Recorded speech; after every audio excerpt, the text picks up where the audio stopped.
lama. Kemudian dengar dia datang untuk pertahankan apa yang para nabi ni bawa. So dia kata apa? Betul dia kata ittabi'u man la yas'alukum ajra wa hum muhtadun.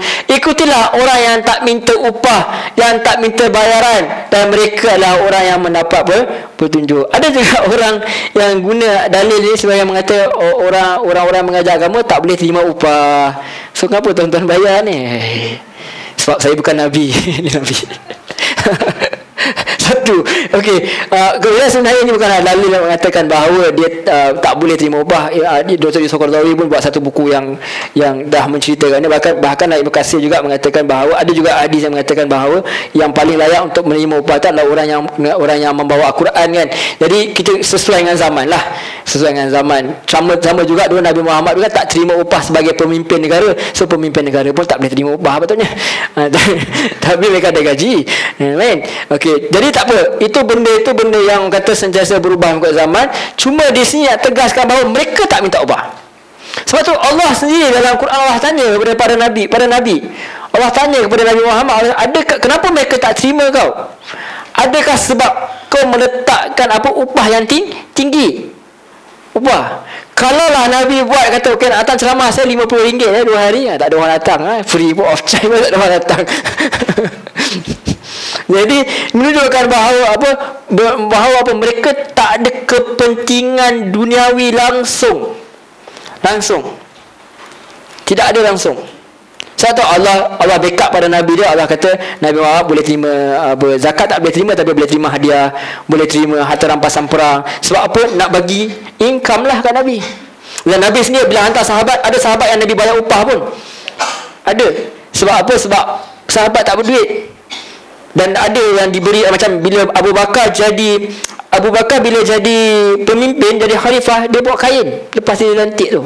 Umar tengok, dia kata kat Abu Bakar, kau nak buat apa ni? Aku nak pergi jual kain. Kau pergi berniaga kat pasar. Nak support. So Umar buat ijtihad, Umar buat tukar ijtihad. Umar kata ambil gaji daripada Baitul Mal. Ambil daripada Baitul Mal. Asalkan mana ada orang nak bagi Baitul Mal kat saya. Jadi itulah antara dia. Itulah sebab dia Ustaz minta upah. Cik tak ada. Okey, apapun para nabi tak satu sen pun tak minta. So tak ada alasan langsung untuk menolak. Sebab Allah tutup terus apa saja hujah untuk menyebabkan mereka ini ditentang. Oh, kami tak terima ya Allah, esok ke akhirat cakap mahal sangat mahal, tak mampu, tak ada. Para nabi dah sampaikan ajaran. Bahkan di interaksi zawal training pun ada yang percuma, ada yang berbayar, banyak yang percuma pun kan. Iklan. Datanglah ke kelas-kelas malam kami. Alright. DIT ni apapun ikutilah orang yang tak minta bayaran kepadamu, dan mereka adalah orang-orang yang mendapat petunjuk. Macam mana dia tahu? Apa kisah dia pun kita tak tahu. Tapi still dia seolah-olah orang yang berpengetahuan lah. Mereka dia dengar ke viral ke orang ngumpat ke macam-macam cerita kat pasal tu, kau tahu. So akhirnya dia bergegas untuk mempertahankan. Dan dia tak ada kata kalian semua ni tak guna apa ni semua. Dia kata apa? Dia cuma suruh ittabi'u, ikut orang yang tak minta bayaran kepadamu, dan mereka ni adalah orang-orang yang dapat petunjuk. Dan dia tak kata kamu, kalian, engkau semua teruk. Tak, dia kata apa? Wa ma liyala a'budul ladzi fatarani wa ilaihi turja'un. Dia kata tak ada alasan bagi aku. Dia tak kata kau tak ada alasan bagi kau ni apa nak jadi, tak guna, kau ni apa nak jadi, ya Allah teruknya. Tak ada. Dia kata apa? Tak ada alasan bagi aku. Sebab tu kita banyak dari segi penulisan, ada orang komen macam kita banyak kepada kalian patut berubah. Dia duk kalian kau. Sebab tu kita katakan kita kena berubah, atau aku kena berubah. Sebelum kita mengatakan bahawa semua orang berubah, habis kita je yang tak berubah. Jadi macam golongan Yahudi lah, suruh buat kebaikan tapi tinggalkan diri sendiri. So cara kaedah untuk berdakwah juga Allah ajar dalam surah ini. Allah kata apa? Cara dia cakap apa? Dia kata apa? Tak ada alasan pun bagiku untuk tak menyembah Allah yang telah ciptakan aku. dan hanya kepadanya lah kamu akan dikembalikan. So dia kata apa? Dia kata tak ada alasan lah. Takkanlah Allah dah bagi aku nikmat, takkanlah Allah dah bagi aku segala-galanya, tiba aku tak nak sembah orang yang zat yang telah mencipta aku. Itu dia dakwah. Dia dakwah, dia tak salahkan orang, dia tak nyatakan kesalahan orang ni, kau tu berjudi ke apa. Kita pun tak tahu apa salah dia. Kita pun tak tahu apa salah orang ni secara nyata. Yang tahu dia cuma mendustakan Nabi je. Cuma dia kata apa? Ikutlah orang-orang ni, dan tak ada alasan untuk aku sendiri ni untuk tak sembah Allah yang menciptakan aku. Kemudian dia masuk sikit, dia kata, dan kepadanya lah apa?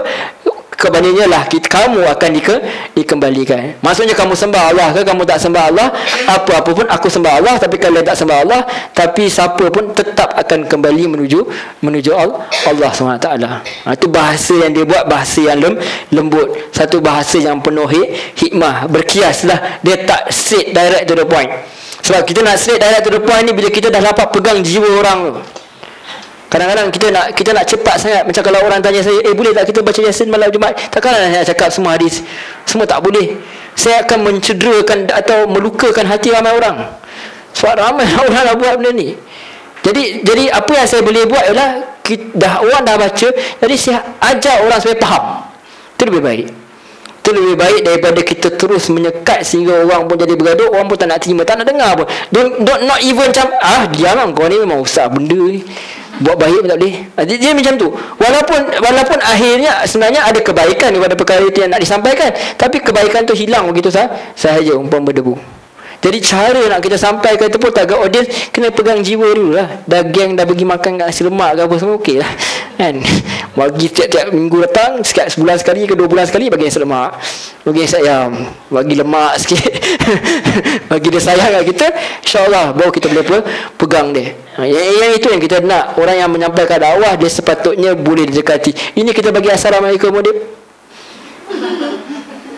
dia bisu apa kan, dia faham ke tidak apa aku cakap. Jadi kita pun tak boleh nak dekati, kita pun jadi orang yang dijauhi oleh masyarakat. Asal cakap nak marah kan. Ada teringat ada dalam Islam, ada Habib An-Najjar, kerja dia yang tadi cakap tu lah, ada penyakit kulit.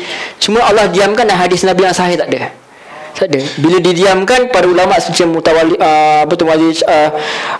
Sya'rawi semua mengatakan bahawa bila Allah diamkan, kita diamkan supaya dia sesuai sepanjang zaman, supaya kita tertanya-tanya siapa kat orang ni, supaya kita tahu bahawa kita pun ada boleh jadi macam dia, bukan boleh jadi kena belasahkan lagi, dia jadi pun dakwah seperti dia.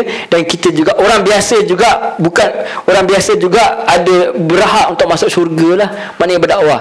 Bukan kita kata bukan kata kita nak tunggu kita jadi baik 100%. Saya dah jadi orang soleh, dah jadi baik, dah 100% tak buat dosa, baru kita nak berdakwah. Saya tak ada orang yang boleh 100% berubah, tak ada 100%. Kadang-kadang ada masa dia ada ketika dia sah, ada masa dia urah, ada masa dia gelak tak ingat punya kan. Tak ada semua nak gelak je dia ada ketika dia. Jadi Allah diam kan, ada reason supaya dia sentiasa kekal sepanjang zaman. Sebab dia bukan novel, dia bukan buku cerita.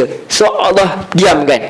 Allah kata tak ada alasan bagiku untuk tak menyembah Allah telah menciptaku, dan hanya kepadanya lah kamu akan dikembalikan. Sebab tu kalau ada orang bukan Islam pun meninggal, ataupun kereta dia accident ke, kita boleh kata inna lillahi wa inna ilaihi raji'un. Kita tak doakan dia ke may peace be with you ke apa benda, rest in peace. Kita cuma kata apa, aku pun nanti akan dikembalikan Allah. Tak ada masalah. Walaupun dia, sebab dulu isu apa, siapa Singh tu, lupa dah, Kabal Singh kan, ada orang cakap innalillahi wa inna ilaihi raji'un kan. Benda tu jadi isu besar kan. Tak ada masalah lah. Ya.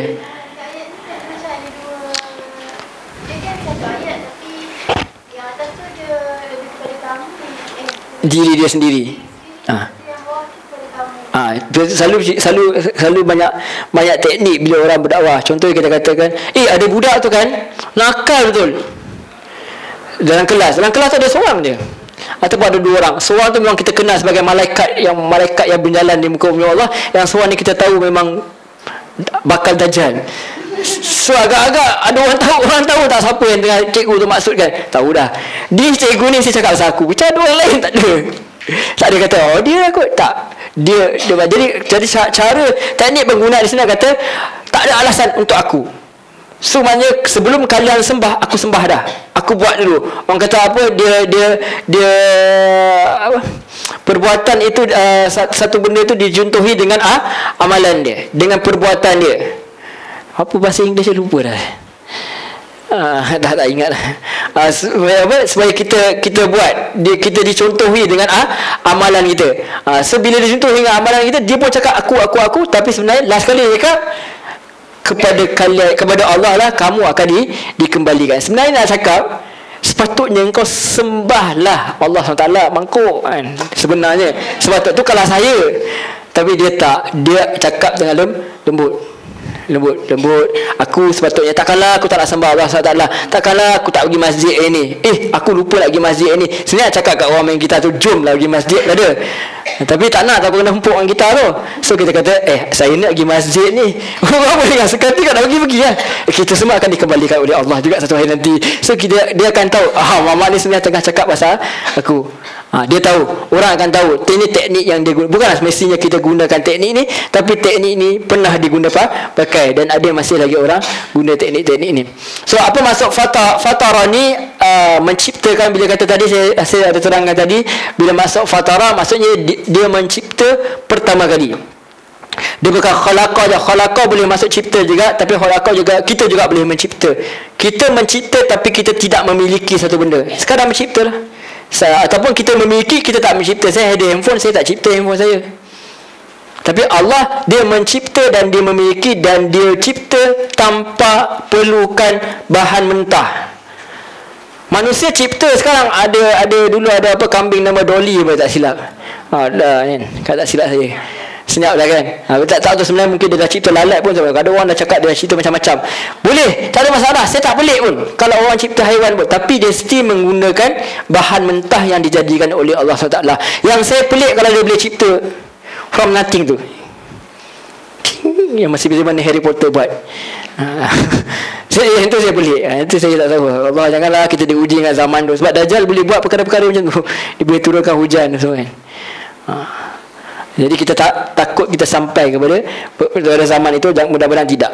Jadi Allah fatara, dia mencipta pertama kali, dan dia tak memerlukan kepada bahan mentah, sebab bahan mentah tu dia yang cipta. Sebab tu nanti kita tengok akhirnya semua akan disimpulkan surah ini dengan kun fayakun. Jadilah, maka dia jadilah. Dan setengah ulama tafsirkan kata bukan maksudnya Allah kena sebut kun, maksudnya ke bahasa kita semudah A, B, C, just like that. Macam tu je. Aku tak perlu, aku nak je jadi. Kemudian Allah lanjutkan ayat ayat 23. Attakhidhu min dunihi alihah yuridani rahmanu bidurrin la tughni anni syafa'atuhum syai'a wa la yunkizun. Kata Allah SWT, kata orang tu tadi, rajul tadi, seorang lelaki tadi, dia kata, mengapa aku tak sembah Tuhan-Tuhan selainnya? Menunjukkan bahawa mereka ni, penduduk kampung ni juga menyembah pelbagai bahala lah, banyak Tuhan. Sebab tu dia sebut ni, dia banyak ke dia. Ni tujuan dia untuk supaya orang tak rasa dia ni tengah mengancam orang lain. Tak. Dia tak nak. Sebab mungkin dia tengok tadi pun Rasul-Rasul dah cakap pun kena ditolak. Sekarang ni ini masa untuk menggunakan saya. Takkanlah aku tak sembah Tuhan tu. So dia tengah berdakwah lah ni. Dia tengah beletir lah bahasa dia. Mengapa aku akan menyembah Tuhan selain dia? Selain siapa? Selain Ar-Rahman. Selain dia. Kenapa aku tak sembah selain dia? Menunjukkan mereka ini sembah. Dikatakan orang Arab Quraisy pun sembah banyak berhala. Dalam sekeliling Kaabah tu ada 360 lebih kurang berhala di sekeliling Kaabah sahaja. Yang cerita Lata, Uzza yang paling besar, tapi yang lain-lain campur tangkai lagi, campur apa benda, semua lagi benda yang karut-marut, dan itu semua dianggap sebagai Tuhan-Tuhan selain daripada Allah. So dia kata, mengapa aku akan sembah selain Tuhan-Tuhan selainnya? Dan jika Allah yang Maha Pemurah, dia kata apa? Jika yuridur rahmanu bidurril la tughni anni syafa'atuhum syai'a. Dia kata jika yang Maha Pemurah mahukan bencana terhadapku, pasti pertolongan mereka tidak berguna sama sekali bagi diri aku. Dia sebenarnya tengah condemn apa? Dia tengah condemn berhala. Itu satu benda yang sangat sensitif juga, sebab dia tengah condemn dengan berhala. Kita sendiri pun ada berhala yang boleh besar pun kat Asia pun susah juga benda-benda macam ni kita nak cakap benda yang sensitif. Daripada zaman dulu sampai zaman sekarang, boleh nak lagi kalau kita duduk dalam kawasan yang masyarakat majmuk ni, yang bercampur-campur ni, dan dia cakap benda tu susah. Bahkan Allah tak bagi menghina. Menyatakan kesesatan bukan menghina. Kita menghina. Contoh kita kata macam patung tu macam buncit lah, itu menghina. Kita katakan benda-benda yang boleh. Setakat kita bagi tahu yang benar bahawa Islam tu selain tidak sembah pahala, yang itu tak ada masalah lagi dengan keadaan yang baik. Tapi dia tak boleh hina. Kau sembah lembu, Allah bodohnya macam lembu macam tu. Tak boleh. Benda macam tu, akhirnya mereka akan cakap pasal Allah. Mereka kata, Allah sendiri kata, mereka kata pada Allah benda-benda yang mereka sendiri tak tahu. Sebab tu tak bagi. Sebab bila kita berjidal, berhujah, bergaduh, dia akan jadi gaduh macam kepala bapak aku itulah. Dia akan habis dengan bergaduh. Akhirnya mesej tak sampai. So mengapa aku sembah Tuhan selainnya? Dia kata, jika yang Maha Pemurah mahukan bencana terhadap aku, pasti pertolongan mereka tak berguna sekali. Maksudnya nak bagi tu, berhala ni tak boleh buat apa-apa pun. Sebab tu Allah pernah buat perumpamaan dengan lalat, Allah perumpamaan dengan ayam kabut. Allah kata dengan spider, dengan laba-laba. Allah kata kalaulah berhala tu dihinggapi oleh lalat macam lebih kurangan, dia sendiri tak boleh nak dia tak boleh nak swap, dia tak boleh nak tepis. Dia tak boleh nak tepis. Duduk kat atas ladu, steady, cool lah bahala ni, wow kan. Tak, dia tak mampu. Dia tak mampu nak buat apa-apa. Apa bahasa kita, pasrah sajalah. Lalat duduk kat situ. Padahal mungkin dia tak sedar pun sudah duduk kat situ kan. Dan juga Allah umpamakan juga berhala-berhala ni sebagai dalam surah Al-Ankabut, di mana Allah kata seperti mana labah-labah yang buat rumah dia. Dan rumah tu yang membuat itu lemah, dan apa yang perumah tu sendiri pun lemah juga. Masa laba-laba tu kalau kita ambil dia punya sarang tu, kuih je jatuh lah. Menunjukkan apa, dia laba-laba tu mengharapkan satu benda yang tidak boleh menjaga diri dia. So begitulah orang yang mengharapkan kepada berhala ke, ataupun mengharapkan kepada roh yang telah mati, mengharapkan kepada tangkal, itu adalah harapan-harapan yang palsu. Beza dengan kita pakai helmet tu lain. Helmet tu memang dijadikan untuk kita protect kepala kita, safety tali pinggang kata, syirik lah ni. Kalau Allah nak bagi kemudaratan, mudarat juga, tapi kenalah ikhtiar, melambung orang kan, ataupun pecah kepala lah. Yang itu lain. Nak minta tolong kepada makhluk boleh tak? Boleh minta tolong makhluk kepada perkara yang makhluk mampu untuk buat. Dan dia mesti ada depan kita lah, dia mampu dah buat, dan kita tahu walaupun pertolongan tu daripada makhluk, tapi datang daripada Allah. Tapi kita minta pertolongan kepada makhluk yang memang makhluk tak boleh nak buat. Dia mati dah, dia dalam alam barzah, kita minta kat dia tak boleh tolong dah. Jadi kita minta satu perkara, akhirnya akan membawa kepada syirik lah. Kita percaya bahawa ada satu kuasa. Bela ikan puyuh rumah, jaga rumah. Bela anjing lah pada jadi isu pula nanti kan. Tapi bukanlah jaga kebun kan, dalam mazhab Syafi'i juga dibenarkan untuk bela anjing jika ada keperluan. Bukan saja nak duduk kat YouTube saya berkasih sayang dengan dia, tak ada. Itu kisah lain. Tapi kita boleh untuk memburu, walaupun Al-Quran pun ulama tafsirkan boleh. Jadi kalau nak bela satu benda yang kata betul-betul boleh jagalah, ataupun cari guard lah. Cari guard upah dia. Jangan bela ikan puyuh. Akhirnya kita akan rasa kalau ikan puyuh tak kena pukau. Confirm. Sampai kan saya pergi ke mana tu? Bukit Warawati tu kan ada satu Kota Warawati tu kan ada tempat berjalan-jalan tu, naik kereta api, betul ada tempat ikram, ada ikan puyuh kat situ. Dia tulis ikan puyuh itu adalah satu haiwan mengikut kepercayaan orang Melayu. Saya tutup sekejap muka saya. Untuk orang Melayu bahawa dia boleh jaga rumah. Macam dia boleh halang diri daripada pukau. Sebelum orang tanya saya saya tak tahulah benda, wallahu a'lam.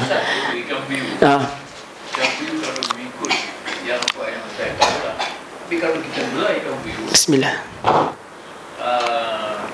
benda-benda yang halus ni, kalau ada yang dia akan tahu dia itu masalahnya. Pertama, siapakah yang mendatangkan keterangan itu?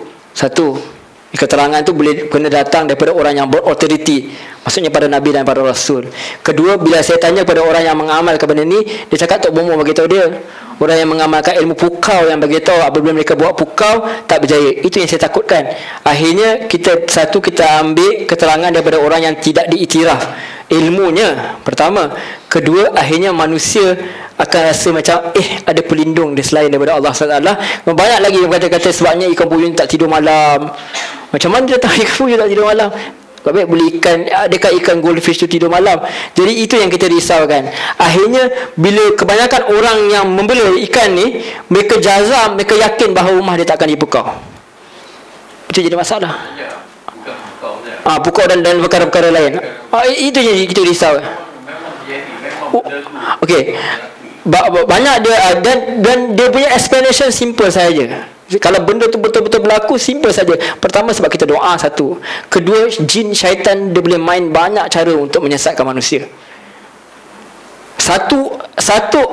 Apabila datangnya seorang Tok Bomo, maka dia akan datang dengan jin sekali. Datangnya satu Tok Bomo, mesti akan datangnya penyakit, mesti akan datangnya sihir. Sebab apa? Kalau tidak, bisnes tak jalan. Jadi saya takuti kebanyakan orang-orang, even Ustaz Azhar Idrus ni pun dalam video dia kata jangan buat benda-benda ni, jangan bela ikan puyuh ni dengan cara kerana nak jaga rumah ni. Sebab apa? Dia akan jadi syirik, dia akan membawa kita yakin, sebab kita akan rasa bahawa haiwan ni boleh jaga rumah. Akhirnya kita tak tahu siapa yang bagi keterangan. Yang kedua, bila dia jadi, tak heran jin akan buat dia jadi. Kenapa jin akan buat dia jadi? Jin tak kacau lah rumah tu. Tok Bomo kata, okey, aku dah cakap dah tadi, dekat rumah sekian, beli ikan puyuh, so kau jangan kacau. Kata bisnes aku tak jalan. So jin tak datang lah. Simple as that. Kadang-kadang kita tengok, kita rasa benda pelik. Ismail Kamus sendiri jelaskan dalam ceramah dia kata apa? Kenapa Tok Bomo boleh tahu masa belakang kita? Hairan tak? Hairan. Saya dulu masa kecil hairan. Betul-betul dia cerita apa yang saya buat masa kecil. Tak tipu punya. Tapi kenapa dia tahu? Sebab kita ada qarin. Dia pun ada qarin. Jin dia boleh cicak lah. Cicak borak-borak sikit. Apa Mama dia buat dulu? Ini dia buat dulu masa kecil. So cerita. So jadi manusia pegang sebagai betul. Bila manusia pegang sebagai betul, syaitan pun masuk. Akhirnya fala taj'alu lillahi andada wa antum ta'lamun. Kamu menjadikan selain daripada Allah tu tandingan. Itu yang kita takut. Dah banyak, bukan saya je orang pertama yang cakap benda ni. Orang-orang yang mengamalkan perubatan sendiri pun, orang yang mengamalkan ruqyah sendiri, mereka katakan jauhkan yang ini. Nak guna tangkal, orang kata kalau kita kata tangkal pelinding, Al-Quran, ayatul kursi, Qulullah, Falaq, An-Nas, baca Al-Baqarah, syaitan tak masuk rumah. Yes, saya setuju 100% guna. Tapi guna makhluk lain selain daripada yang disuruh oleh Quran hadis, takut dia akan membawa kita kepada kesyirikan. Itu kita akan takut. Sebab syirik ni dia sehalus-halusnya, lebih gelap daripada orang kata kepala semut tu hitam duduk kat batu dalam keadaan gelap. Maksudnya sikit sangat dia masuk dalam jiwa manusia. Akhirnya akan menyebabkan kita lari daripada Allah SWT. Saya minta maaf, bukan niat saya untuk mengguris hati siapa, tapi untuk menyampaikan kebenaran itu saja. Benda selain daripada itu, nak baca Quran, memang ada petunjuk daripada Allah, daripada Nabi, daripada Nabi Muhammad SAW. Tak ada masalah. Siapa yang baca Al-Baqarah, rumah dia tidak akan dimasuki oleh jin dan syaitan. Buat yang tu. Nak pasang keset ke apa, pasang lah, tak kisah. Asalkan kita buat yang selari dengan apa yang Allah ajar. Wallahu alam. Ada soalan? Okey, kita balik kepada asal. So dia kata, mengapa aku menyembah Tuhan selainnya jika yang Maha Purah mahukan bencana terhadap aku, pasti pertolongan mereka tak berguna sama sekali bagi diriku, dan mereka juga tak dapat menyelamat kepada aku. Dan ada juga bahkan dalam ayat, dalam hadis pun mengatakan, dalam Quran sih mengatakan bahawa kalau berkumpulkan satu kaum pun hendak menghapuskan seorang itu, dia takkan berjaya lah, melainkan Allah yang mahu dia dihapuskan. Itu. Jadi kita pegang masif mulai hari ni, kita orang yang memegang kepada Yasin, orang yang baca Yasin sepatutnya pegang betul-betul Allah SWT sahaja yang mampu memberi mudarat. Bila Allah kata pasal sihir, dalam surah Al-Baqarah kata sesungguhnya sihir itu tidak ada apa pun boleh beri mudarat. Tak ada. melainkan dengan izin Allah. Kita kadang-kadang ingat buat sihir terus jadi. Tak, bukan. Sebenarnya lebih kepada tak jadi. Saya lebih takut saya lintas jalan ni kena langgar lori. Saya lebih takut sebab itu lebih mudah laku. Zaman sekarang kanser, semua penyakit-penyakit itu lebih mudah ke kena. Dan kita tak nafikan benda tu wujud sebab Quran kata wujud, apa tu dalam hadis wujud, tapi kita berpada dalam suatu benda itu supaya apa? Supaya kita akidah kita tu kuat hanya kepada Allah. Itu keyakinan kita. Kalau boleh diberi bencana, Allah akan beri bencana. Kalau Allah kata dihilangkan dari bencana, maka dia akan dihilangkan. So dia cakap macam ni seolah-olah macam ada indikasi bahawa dia ni akan ditentang. Tadi para Nabi, 2 orang, 3 orang Nabi telah sampaikan dakwah, tapi mereka ditolak. So siapakah dia ni kalau dia nak dia bukan dia diiktiraf, bukan Allah datangkan wahyu kepada dia untuk datang kan. Semua ada dengan mungkin ilham lah, tapi inisiatif sendiri. Inisiatif benda yang dia datang kerana dia nak, kerana Allah SWT semata-mata datang berlari. Dan seolah-olah cara dia cakap korang ni macam nak bunuh aku, kalau korang bunuh aku pun tak ada masalah. Sebab apa? Sebab itu tak menjadi soal dia. Sebab apa? Kalau ada Allah kata mudaratlah. Kalau Allah tak kata mudarat, maka tak mudarat. Itulah yang kita kena pegang betul-betul. Mudarat hanya boleh beri oleh Allah. Pertolongan, perlindungan hanya Allah. Selamat kita dunia akhirat. Allah sahaja. Siapa yang melindung Nabi dalam peperangan? Allah. Dia ada ilmu lain selain daripada ilmu? Tak ada. Dia ada hanya percaya bahawa Allah sahaja dia lindung. Tapi dia pakai baju kebal tak? Dia kena pakai baju perisai tak? Pakai. Itu penting. Usaha ikhtiar mengikut kapasiti manusia dibenarkan, bahkan disuruh oleh Allah Subhanahu Wa Taala. Dan dia kata, kalaulah aku buat juga, yakni kalaulah aku sembah juga selain daripada Allah, inni idzal lafi dalalim mubin, sesungguhnya aku, lam tu lam taukid, benar-benarlah dalam kesesatan yang nyata. Maksudnya kalau telah disampaikan kebenaran, kita diberitahu apa yang syirik apa tidak, kita buat juga, maka apa jawab dia? Ni jawab dia, aku benar-benar dalam kesesatan yang nyata. Dalam Islam ni dia ada, kan Nabi ada kata apa, yang haram tu jelas, yang halal tu jelas, yang haram tu jelas. Di antara kedua-duanya ada perkara yang sama-samar kan. Tapi kita orang Melayu kita selalu fikir benda tu berkaitan dengan makanan sahaja. Sampai nak tukar darah lah apa semua kan. Kalau boleh nak samak dengan tanah. Tapi yang paling penting ialah kalau perkara sama-sama yang berkaitan dengan akidah, sangat penting. Semua dosa akan diampunkan melainkan dosa yang berkaitan dengan syirik. Syirik ni banyak, kadang-kadang sikit-sikit Contoh kita makan Panadol, kadang-kadang kita tak perasan, kita kata wah, Panadol telah menyembuhkan aku, pun bahaya juga. Dia termasuk benda-benda yang khafi, tersembunyi, tak sebesar yang berhala itulah atau tangkal, tapi dia masih juga orang kata macam nak kata macam oh, Panadol tu menyembuhkan. Sebenarnya yang menyembuhkan tu Allah. Atau kita pergi kerja, kita kata apa, kalau aku tak kerja kat sini, matilah aku. Yang itu pun boleh membawa kepada perkara-perkara yang tak digalakkan untuk sebut. Walaupun taklah sampai tak diterima amalan ni, tak adalah. Tapi dia boleh membawa ke sana. Sebab apa? Dia kira menyengutukan Allah dengan makhluk lain. Sedangkan kita dah belajar tadi, kita dah bincang tadi, apa yang boleh beri mudarat hanya Allah, yang bagi rezeki hanya Allah, yang tarik rezeki pun Allah SWT. So dia kata, kalau aku betul-betul lah, kalau aku buat juga seperti mana korang buat sembah berhala, ini la fi dalalim mubin, aku ni benar-benarlah dalam kesesatan yang nyata, mubin. Selalu orang selalu dengar perkataan mubin, bahkan ada orang beramal pun dengan 7 mubin apa. Tapi adakah dia tahu apa sebenarnya mubin? Inilah mubin. Mubin adalah keterangan yang nyata. Nak beramal mubin ini yang perlu diberamalkan, iaitu jangan kita buat yang salah. Kalau kita buat yang salah, sesungguhnya kita dalam kesesatan yang nyata. So ini peringatan kepada kita. Kalau telah disampaikan satu benda yang baik untuk kita, maka tinggalkan perkara yang buruk tu. Walaupun perkara buruk tu susah sikit. Sebab tu dalam awal-awal, apa yang Allah SWT tahu, Allah tahu nak tinggalkan amalan nenek moyang senang ke susah? Susah. Satu, kita terasa kalau aku rasa benda salah, nenek moyang aku buat juga, habis nenek moyang aku neraka ke? Itu satu perkara yang selalu orang jadikan sebagai hujah. Kau kata aku buat yang salah, habis nenek moyang aku buat, kau nak kata moyang aku neraka? Kita tak kata benda tu. Yang mereka buat atas kejahilan, kemungkinan Allah mampunkan. Sebab Allah tak hukum atas perkara yang manusia tak tahu. Tapi sebab tu Allah kata kat sini, apa tujuan Quran diturunkan? Litunzira qauman ma'u zira aba'uhum wa hum fahum ghafilun. Untuk apa Quran diturunkan? Supaya memberi peringatan kepada nenek moyang mereka, kepada kamu, kerana apa? Nenek moyang mereka juga tidak dapat keterangan. So ada amalan nenek moyang ada sikit hari, tak ada masalah untuk kita tinggalkan dulu. Orang buat mandi safah, orang tinggalkan, alhamdulillah, orang tinggal. Habis mandi bunga semua boleh tak? Mandi bunga apa nak untuk wangi boleh tak ada masalah, mandilah. Tapi mandi untuk buang sial, Allah alam, kita tak tahu, sebab tidak ada kesialan. Cuma yang itu kita tidak ada petunjuk yang datang daripada Nabi SAW, daripada sahabat dan orang-orang yang sebelum kita lah, orang yang lebih mulia daripada kita. So jadi diteruskan, maka mereka, walaupun ini adalah amalan nenek moyang, ditinggalkan juga. Sebab kalau tak tinggal, maka dia kata aku ini akan berada dalam kesesatan yang nyata.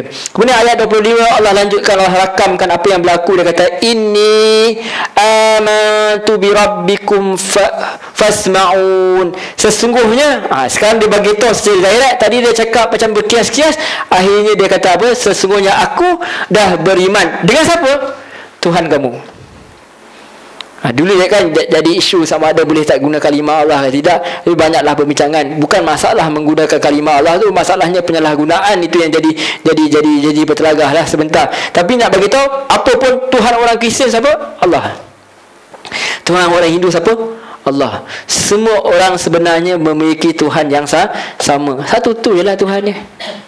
Jadi sebab tu dia kata kat sini, dia cuba main personal, dia cuma macam nak ada attachment dan nak ada nak cuba nak letak jiwa dia ke dalam jiwa masyarakat dia, kaum dia. Dia kata apa? Inni amantu bi rabbikum fasma'un. Aku dah beriman kat Tuhan kamu. Dimasukkan dengan Tuhanmu tu, Tuhan orang tu ke Tuhan tiga rasul? Dia sebenarnya Tuhan di sini merujuk kepada birabbikum ni, boleh jadi kepada Tuhan nabi-nabi ataupun Tuhan sendiri. Tapi kalau berdasarkan dialog, dia tak bercakap pun dengan Nabi. Sebab apa? Dia sedang bercakap kepada kaum dia. Kalau tidak, dia akan kata Tuhan kaum lah, birabbihum. Sebab apa? Dialog sini kalau kita perasan, tak ada pun dialog yang menyentuh dia dan Rasul. Yang ada adalah dialog kepada kaum dia. Daripada awal lagi kalau kita tengok, dia kata apa? Ya kaum. Dia kata apa? Ya kaum, ittabi'ul mursalin. Kemudian dialog tu betul terus. Ikutlah orang yang tak minta barang. Tak ada alasan bagiku tidak menyembah Allah yang telah menciptakan aku semua-semua, sampailah mengapa aku sembah Tuhan selainnya, jika yang Maha Purah mahu bencana terhadap aku. Kemudian dia kata, kemudian sampailah sesungguhnya aku telah beriman kepada Tuhanmu. Ini merujuk kepada kaum dia, orang-orang yang menentang dia, orang yang menentang para Nabi. Sebab tu tadi kita dah cerita, sebenarnya mukadimah tadi, cerita pasal para Rasul tu mukadimah je. Adakah cerita tu berkenaan para Rasul tu? Tak. Yang nak di-highlight bukan para Rasul tu. Yang nak highlight tu rajulun. Yang nak di-highlight bukan para Nabi saja, yang di-highlight ialah sahabat dan orang selepas tu. Sebab Nabi akan mati dan Nabi telah wafat pun. Siapa yang tinggal? Kita yang tinggal. Kita. Tak kira bangsa apa pun. Yang tinggal kita, tak kira dia lelaki atau perempuan, zakarul wa untha, tak kira. Semua itu ada tanggungjawab masing untuk menyampaikan dakwah semampu mengikut cara dia sendiri. Cara dia. Bagaimana area mana, spesialis mana dia sampaikan mengikut kemampuan. So dia kata, aku dah beriman kepada Tuhanmu. Kenapa ke Tuhanmu? Dia macam nak cakap, aku bukan nak lari daripada Tuhan kau. Tak.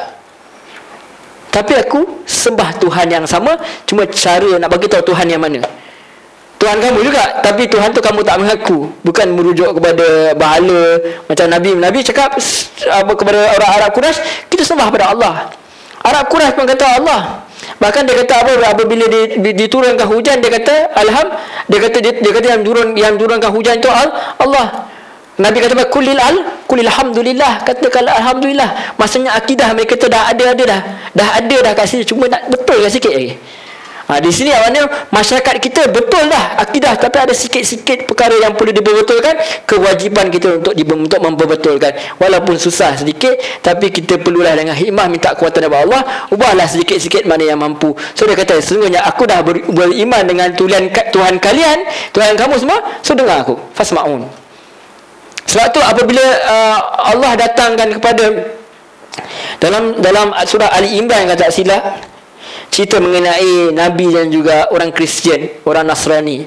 Apa kata Nabi? Nabi kata, marilah kita kepada kalimah yang satu. Nabi tak kata marilah kita lari daripada agama Nasrani. Tak, Nabi kata apa? Marilah kita kepada kalimah yang satu. Macam ada attach tu, macam ada attach, macam kita ada sentuh sikit. Yang itu yang dia buat. Dia kata, aku dah beriman Tuhan kamu, tapi dengan cara aku yang betul lah. Maka dengarlah, fasma'un, dengarlah pengakuan keimananku. Maksudnya dia nak ajak. Kemudian babak seterusnya, babak tu dipotong sejauh-jauhnya. Babak tu ditukar kepada babak syurga. So tak diceritakanlah sama ada mereka ni, dia ni dibunuh ke, diseksa ke, dikurung selama beberapa hari tak boleh makan, akhirnya mati kelaparan ke. Cuma kita dapat indikasi daripada ancaman mereka terhadap para rasul bahawa mereka bunuhlah lelaki ni. Bagaimana dengan para rasul? Allah A'lam. Kemungkinan para rasul tak dibunuh pun ada. Kenapa mereka tak bunuh rasul agak-agak? Mereka bunuh tak Nabi Muhammad? Mereka tak bunuh. Tapi mereka bunuh para sahabat. Kadang-kadang susah juga aku nak bunuh pada Nabi. Bukan ada pengaruh. Mungkin takut juga aku. Betul-betul ada mujizat ni. Sebab mereka takut dengan Nabi Muhammad. Contohnya bila orang pendeta Najran datang daripada pendeta Najran datang jumpa dengan Nabi. Nabi ajak mereka mubahalah. Mubahalah ni maksudnya macam sumpah laknat macam tu lah. Kalau kalian tak percaya, so kalian bawa kalian punya keluarga semua, aku bawa keluarga aku, isteri aku semua, kemudian kita sumpah laknat. Siapa yang salah, dia akan dilaknat Allah. Siapa yang betul, dia tak akan dilaknat. So dia sebab apa? Kalau betul lah apa yang kalian cakap tu, Tuhan tu 3 dalam 1, maka kita buat mubahalah. Nabi tak suka benda yang disebut tu. So Allah perintahkan Nabi buat mubahalah, tapi mereka tak buat. Kalau mereka, sampai dalam riwayat mengatakan, kalaulah kita buat, habis je. Habis tu maksudnya kita takkan keturunan kita habis lah. Takkan jumpa dah, hilang macam tu lah. Maksudnya memang Allah akan balas kau punya lah. Jadi mereka tak buat. Jadi mungkin juga mereka tak bunuh Nabi-Nabi ni sebab takut juga. Macam mana pun mereka rasa juga bahawa adalah kot, ini something lah, bahayalah kalau sentuhnya orang. Mungkin sihir ke apa kan. Dia takut. Sebab tu Nabi Musa pun bukan, dia tak bunuh pun. Akhirnya tiba-tiba je Firaun kejar kan. Tapi tak daripada awal. Kenapa tak dibunuh daripada awal? Ada reason yang tertentu lah. Lagi satu sebab takut rasa macam kita rasa terancam pula dengan apa yang Nabi bawa ni. Seolah-olah macam sepatutnya tak rasa apa-apa lah. Banyaklah reason dia. Tapi orang biasa apa yang kena buat? Kemungkinan dia rejam lah. Allah Alam, tak dicerita. Kenapa tak dicerita? Satu sebab mungkin tak nak ajar macam mana orang tu dibunuh. Contohlah bila Yusuf bila dia dicolek apa semua, di abang-abang dia letak dalam perigi, tak cerita macam mana. Mungkin salah satu sebab. Salah satu sebab lagi dia katakan mungkin kerana apa, orang ni tak takut langsung pasal kematian. So there is no big deal. Pada zaman itu berjuang untuk menyebarkan agama Allah, mati itu satu perkara yang biasa. Dan sebagai indikasi juga bahawa sahabat-sahabat Nabi juga ada yang mati. Perang nanti pun akan mati ramai juga. Jadi perkara yang biasa, sehingga tak perlu nak didetailkan pun. Allah rasa benda itu tak penting. Biasa dakwah mati. Scary juga dengar kan. Dakwah mati. Zaman tu ya. Dakwah maksudnya la ilaha illallah, maksudnya menyebabkan nyawa melayang. Pada zaman kita sekarang ni pun ada kat ustaz-ustaz yang memang dia dulu asalnya Hindu. Dia cerita bapa dia orang yang Buddha semua orang Hindu yang besar apa, dia potong tangan ni. Orang-orang dia potong ni supaya apa, darah keluar, mati secara slow. Tapi ada orang jumpa, selamat dia duduk kat Kelantan. Dia selamatkan. Lama cerita ni masa saya sekolah lagi, masa saya remaja lagi. Sekarang remaja juga, remaja tua sikit. Jadi yang itu maksudnya ada orang diancam tu sampai zaman sekarang pun dah ada lah. Zaman sekarang kalau kat Timur Tengah lagi lah yang macam-macam lah. Sempat bila sebarkan kebenaran pun, bahkan Ikhwanul Muslimin sendiri pun dituduh sebagai dituduh sebagai sesat lah, dituduhkan macam-macam. Maka sama Islam pun bergaduh kan semua kan. Macam-macam lagi perkara dia. So jadi dia katakan di cut scene tu, babak itu terus kepada kata Allah ataupun kata Nabi, kata malaikat, Allah alam. Namun dikatakan apa? Qila dakhulil jannah. Qala ya laita qaumi ya'lamun. Bila dia masuk dalam syurga, dia dengar satu suara sama wallahu alam, suara Allah, dipanggil oleh Allah atau malaikat, tapi ada satu perkataan kata apa? Udkhul ilal jannah. Masuklah ke syurga. Tadi kat dunia, tiba-tiba cut scene terus kat syurga, menunjukkan bahawa apa, dia ini telah dibunuh oleh kaum dia. Sebab apa dia kata ya laita ni kalau Arab maksudnya sesal dan teramat sesal. Satu orang kata penyesalan yang amat sangat, rugi sangat. Aduhai lah kita kata, ya laita, aduhai, siannya, sayang apa kepada kaumku, qaumi ya'lamun, alangkah baiknya sehingga kaumku mengetahui. Dia tak masuk syurga, dia kata huwei, dia tak kata gitu. Dia kata padan muka, itulah pukul aku lagi, ingat tak sakit ke? Tak, dia tak kata macam tu.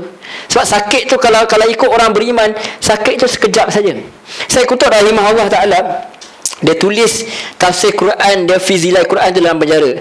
Sebelum dia ada satu perkataan dia tulis dalam tafsir, dia kata apa? Bila dia tafsirkan ayat ni, dia kata kematian itu adalah satu perkara yang biasa untuk dia. Aku juga akan melaluinya. Dia kata macam tu. Maksudnya dia pun tahu dia dalam penjara memang tangguh hukuman bunuh pun, dia pun tak rasa benda tu satu benda yang kata pelik pun. Sebab itulah memang mehnah perjuangan seorang berdakwah. Tak pula kalau di tempat-tempat dia Mesir semua tu, di Arab Timur, kalau orang negeri Arab ni, dia bukan macam kita kurang-kurang tak ada tauliah pun masuk penjara je ataupun kena denda, dia orang bunuh terus. Kalau ganggu, at least kita punya pemimpin pun at least secara nyata tak nampak lah yang dibunuh terus. Sekarang kena penjara pun teruk lah juga, tapi dia orang ni terus bunuh je. Tapi mereka ada sempat mereka nyatakan. Tapi bagi orang pendakwah semua, perkara itu satu nikmat. Bahkan Dr. Yusuf Qaradawi dia minta pun kalau boleh dia kena bom, mati kena bom semua. Dia minta, dia doa. Tak tahulah boleh ke tidak doa macam tu, tapi dia suka, dia rasa nikmat pada perkara. Maksudnya nak cakap dia tak heran lah, walaupun orang sampai sekarang dia punya apa, menantu dia apa semua ditahan oleh Mesir semua kan, sebab orang cari dia kan. So dikata pada dia masuklah syurga, dia lelaki berkata alangkah baiknya sekira kaumnya mengetahui. Ya'lamun, dia cakap kaum dia. Sebab apa? Orang yang dia dakwah, dia rasa orang tu sebahagian daripada dia. Itu pendakwah. Pendakwah bukan nak cari gaduh. Pendakwah sepatutnya rasa sayang, dakwah kasih sayang. Sepatutnya kerana kesian, kerana rahman Allah tu Ar-Rahman, kesian kat dia. Tak bagi tahu pun kesian, bagi tahu pun lebih-lebih kesian juga. So ada rasa simpati. So dia kata apa? Bima ghafarali rabbi wa ja'alani minal mukramin. Dia kata apakah yang menyebab aku? Bayangkan orang nak masuk syurga. Kita tahu tak syurga ni satu benda yang menggembirakan? Sama ada senang mengatakan kata alam barzah, ada kata ke syurga, dia ni dikirakan mati syahid apa, tapi dia happy sebetulnya, tapi dia rasa sedih kat kaum dia. Satu manusia, itu menunjukkan bahawa perasaan manusia di dunia boleh dibawa sampai ke akhirat. Sebab tu ada ayat-ayat yang kata apa, Allah kamu diberi buah yang sama mutasyabihat. Ditafsirkan para ulama mungkin buah yang sama kat dunia, durian, yang suka makan durian. Wow, durian dekat syurga. Rasa beza. Perasaan tu boleh. Kadang-kadang ada orang yang dalam hadis kata dia cari kawan dia. Dia teringat kat kawan dia, dalam Quran sini nyatakan dia teringat kat kawan dia, tengok kawan yang neraka cakap mujur aku tak ikut perangai dia. Tak aku masuk semua benda tu. Sebab tu ada dulu pernah saya dalam kuliah kat sini kat IDT, pernah saya kata saya bawa pendapat Nomor Alihan, namun saya kata saya tak tahu pendapat tu betul atau tidak. Dia kata kalau kita ke akhirat besok, kalau kita ada isteri ke suami ke kawan ke siapa-siapa, keluarga lah especially, kita dapat syurga yang tertinggi, mereka ni pun dapat syurga tapi rendah sikit, Allah akan angkat dia ke syurga yang sama dengan kita. Kalau kita Firdaus lah sekali. So carilah orang-orang yang boleh membawa kita ke angkat tu. Dan Dr. Uzaimin mesahkan, ada dalam ayat Quran, saya pun tak ingat ayat mana, dia mengatakan bahawa Allah akan gembira kami, Allah akan angkat, duduk kumpulkan keluarga dia sekali kat syurga. Maksud kalau ada mak kita ke siapa syurga rendah, kita boleh bawa sekali. Ataupun kita rendah, kalau lah keluarga kita ingat kita, bolehlah bawa. So kena baik dengan orang kat dunia ni, sebab mereka sebenarnya ada guna dia, keluarga especially. Dalam Muslim, dalam Muslim banyak perbincangan. Pertama itu macam saya kata tadilah, yang pertamanya kita tak tahu bagaimana Allah akan menghukum, adakah kerana kejahilan. Sebab sekarang pun zaman kita di mana Islam yang disampaikan bukan semua yang menyampaikan adalah Islam yang 100% datang dari Al-Quran dan hadis. Jadi kita doakanlah semoga Allah dengan rahmat dia bagaimana boleh membuat sesuatu yang miracle. Tapi apa yang kita boleh buat di dunia selagi mana yang ada, kalau boleh kita dakwahlah selagi mana masih ada peluang. Sebab by default kebanyakannya mengatakan tak tahu apa jadi. Ada yang mengatakan yang kalau tak sempat, kalau memang dia dah disampaikan, maka dia akan dimasukkan ke dalam ke azab Allah lah. Dan itu tak pelik, sebabnya bahkan Nabi sendiri pun, orang yang dia sayang pun, seperti Abu Talib, dia pun tak mampu nak bawa ke syurga. Sebab tu orang kata dakwah ni kalau nak buat sekarang kena buat. Kalau ada masih peluang, ada ahli keluarga yang boleh dakwah, kita buat. Dan hidayah lah sekali Allah SWT. Yang orang kata yang dah pergi, kita tak tahu nak buat. Tak boleh. Bila kita kata harap rahmat Allah, nak minta dia nak diampunkan pun, kita tak tahu sama ada dia ni memang dah menentang ke tidak. Kita tak tahu. Yang itu tak, dia beyond kita punya kuasa lah. Sama di akhirat boleh kita minta ke tidak. Yang setakat yang berdasarkan dalil yang sahih Al-Quran, hanya yang memang dah Islam lah. Tapi ada tak riwayat yang mengatakan orang tu dia nak masuk neraka, kita keluarkan? Yang itu ada, tapi itu pun kena ada syarat tu juga. Syarat yang memang dia nak ikut agama. Sebab dia kafarah ni maksudnya dia menentang. Telah disampaikan ayat-ayat Allah, dia menentang. Yang mana yang tak menentang, semua tu terserah kepada Allah SWT. Termasuk kepada Allah punya ilmu lah. Tapi kita buat mana yang hidup lah. Yang selain selebih itu di luar keupayaan kita. Seperti mana Nabi Muhammad sendiri, dia tak berupaya untuk bawa orang yang dia sayang pun, iaitu Abu Talib. Kalau dia pun tak mampu, kita lah lagilah. Tapi mana yang boleh buat di dunia ni, kawan-kawan mana yang ni, kalau kita ada lagi parents ke apa yang masih hidup, kita cuba mana yang hidup ni lah. Wallahu alam. Soalan lagi? Kita lihat ke? Okey, okey. Saya rasa juga saya nak pulihkan suara sikit dalam 10 minit je kot, sebab 5.30 nak balik kan. Kita lihat sekejap. Ada soalan tak sebelum kita berhenti kejap? Ya.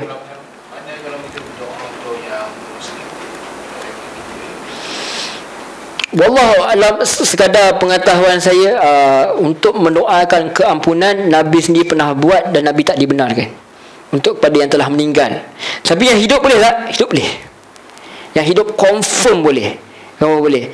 Tapi yang meninggal tu, setakat yang saya tahu, sebab ada dalam hadis di mana dikatakan bahawa ibu atau ayah Nabi sendiri dimasukkan neraka. Walaupun banyaklah perbincangan kepada hadis itu, sama ada bapa itu dimasukkan, bapa saudara atau bapa dia sendiri, tapi still Nabi dilarang untuk minta ampun.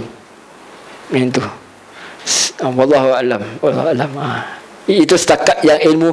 Boleh jadi ada perkara yang lain yang tidak saya ketahui.